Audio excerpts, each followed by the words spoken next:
حضرت سیدنا علی المرتضیٰ رضی اللہ تعالی عنہ سے تقوی کے حوالے سے دریافت کیا گیا تو آپ نے بڑی جامع تعریف ارشاد کی. فرمایا کہ تقوی کیا ہے؟ فرمایا کہ تقوی یہ ہے کہ تم اللہ سے ڈرتے رہو، خوف خدا تمہارے سینے میں موجود رہے، قرآن مجید پر تمہارا عمل رہے، اور تم جو میسر آئے اللہ کی طرف سے اس پر تم قانع ہو، کم پر بھی قناعت تمہارا مزاج ہو. اور چوتھی چیز ارشاد فرمائی کہ تم آخرت کی تیاری میں اپنے آپ کو مصروف رکھو. یہ چار وصف اگر تمہارے اندر موجود ہیں تو تم متقی کہلاؤ گے. سب سے پہلا وصف کیا ہے کہ اپنے آپ کو اللہ جل شانہ کے خوف میں مبتلا رکھو، اللہ کا ڈر تمہارے سینے میں موجود رہے. اللہ کا ڈر کس معنی اور کس مفہوم میں ہونا چاہیے؟ عمومی طور پہ بندہ جس شے سے ڈرتا ہے اس سے وحشت بھی کرتا ہے، اس سے نفرت بھی کرتا ہے. سانپ سے ڈرتا ہے، بچھو سے ڈرتا ہے، اور موذی جانوروں سے خوف زدہ ہوتا ہے، لیکن اگر ہتھے چڑھ جائیں تو انہیں چھوڑتا بھی نہیں، بلکہ ہمیں تو حکم دیا گیا اقتل الموذیہ قبل ان یوذیہ، قبل اس سے کہ موذی تم کو ایذا دے تم اس کا خاتمہ کر ڈالو. اگر تمہارے بس میں ہو تو تم انہیں مار ڈالو. تو عمومی طور پہ بندہ جس سے ڈرتا ہے اس سے نفرت بھی کرتا ہے، لیکن اللہ سے بندہ ڈرتا بھی ہے، اس سے محبت بھی کرتا ہے. تو یہ ڈر پھر کس مفہوم میں ہوا؟ تو کچھ اشیاء سے، کچھ لوگوں سے ڈر ان کے گزند کی وجہ سے ہوتا ہے، لیکن یہ ڈر جو اللہ کا بندہ مومن کے دل میں ہے یہ محبت کا ڈر ہے. جب کوئی کسی سے پیار کرتا ہے تو اس کی ناراضگی سے ڈرتا ہے، وہ روٹھ نہ جائے، وہ ناراض نہ ہو جائے. میری زندگی کا سارا سرمایہ تو اس کی خوشیاں ہیں، اس کی خوشی میری زندگی کا جمال ہے، اور اگر وہ روٹھ گیا تو میری زندگی اجڑ جائے گی، میری زندگی کا سارا نور ختم ہو جائے گا، میری زندگی کی ساری خوشیاں ختم ہو جائیں گی. تو اللہ سے ڈرنے کا مفہوم بھی یہی ہے کہ جب بندہ اس سے پیار کرتا ہے، اور مومن کی شان ہے والذین آمنوا اشد حبا للہ، جو اہل ایمان ہیں وہ سب سے زیادہ اپنے رب سے محبت کرتے ہیں، ٹوٹ کے چاہتے ہیں اپنے رب کو. تو جب اتنی محبت کرتے ہیں اپنے رب سے تو وہ ڈرتے ہیں کہ کہیں ہمارا رب ہم سے روٹ نہ جائے، ہمارا رب ہم سے ناراض نہ ہو جائے. تو یہ احساس جب انسان کے ساتھ ہمیشہ جڑا رہے گا کہ میرا اللہ مجھ سے ناراض نہ ہو جائے، تو پھر اس کی زندگی کتنی خوبصورت ہوگی اور وہ گناہوں سے کیوں نہیں بچ پائے گا. تو سیدنا علی المرتضیٰ رضی اللہ تعالیٰ عنہ فرماتے ہیں کہ تقوی یہ ہے کہ تمہارے دل میں اللہ کا خوف بیٹھا رہے اور اس کی ناراضگی سے تم ڈرتے رہو، اور یہ احساس تمہاری زندگی میں جمال اور خوبصورتی پیدا کرے گا. دوسری بات، قرآن مجید پر تمہارا عمل ہو.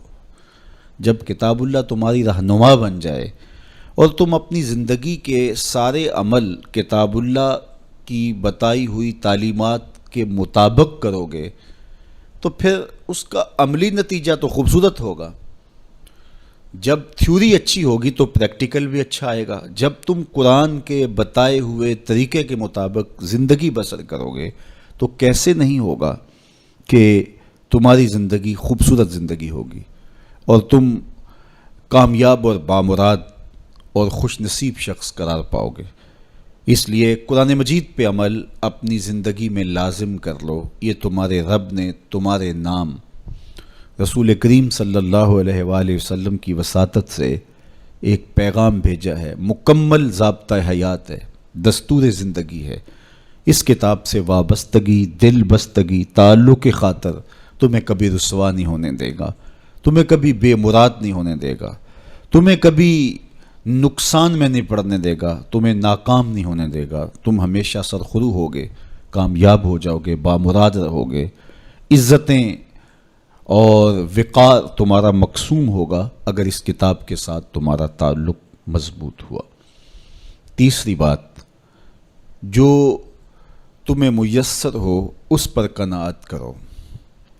میسر پر قناعت کرنے کی عادت بن جائے تو زندگی کی تلخیاں ختم ہو جاتی ہیں۔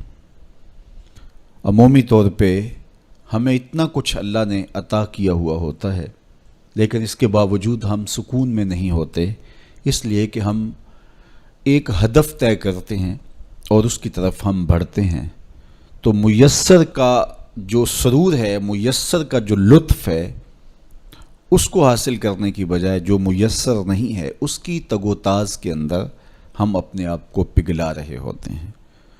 تو اس لیے ہم جب اللہ کے دیے گئے پر قناعت کریں گے، ہاں آپ زیادہ کی کوشش کر سکتے ہیں اس نیت کے ساتھ کہ میں دوسرے ضرورت مندوں کی ضرورت بھی پوری کروں، لیکن اطمینان آپ کو یہ ہونا چاہیے کہ جو مجھے میسر ہے یہ میرا مقدور تھا، یہ مجھے مل گیا، اور اگر میرا مقدور کوئی اور بھی ہوا تو وہ بھی مجھے مل جائے گا، اور ملے گا تب جب اس کا وقت ہوگا، وقت سے پہلے نہیں ملے گا۔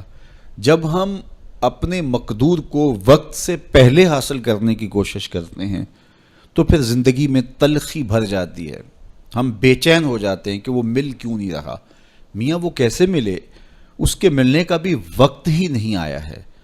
تو ہم ایک اضطراب میں مبتلا ہو جاتے ہیں، بے چین ہو جاتے ہیں۔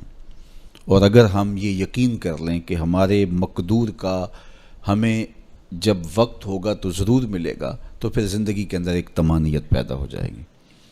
تو جو تھوڑا میسر ہے، جو زیادہ میسر ہے، اس پر ہم مطمئن ہونے کی عادت پیدا کر لیں۔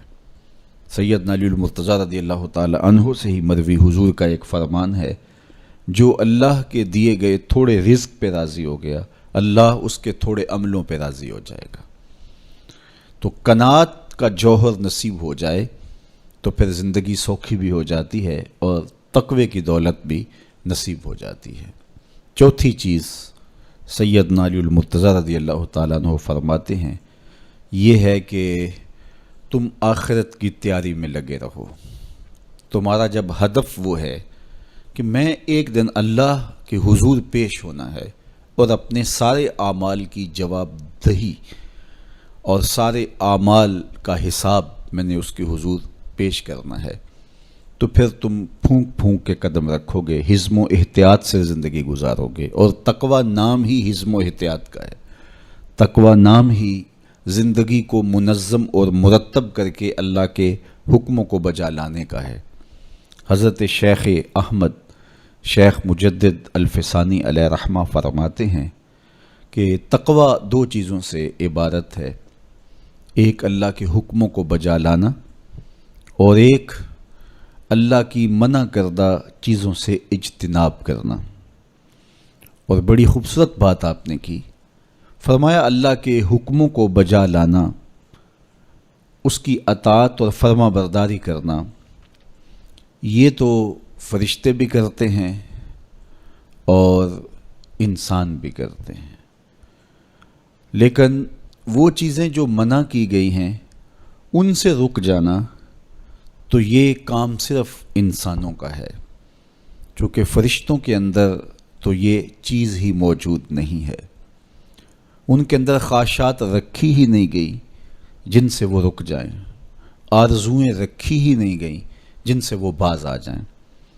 تو وہ تو اللہ کی عبادت کرتے ہیں، ذکر و فکر میں لگے ہیں، طاعت اور فرما برداری میں لگے ہیں، اور ان امور سے رکنے کا ان کا باب ہی نہیں ہے، تو یہ حضرت انسان کا کام ہے کہ وہ ان امور سے منع ہو جائے جن امور سے ان کے رب نے انہیں منع کیا ہے۔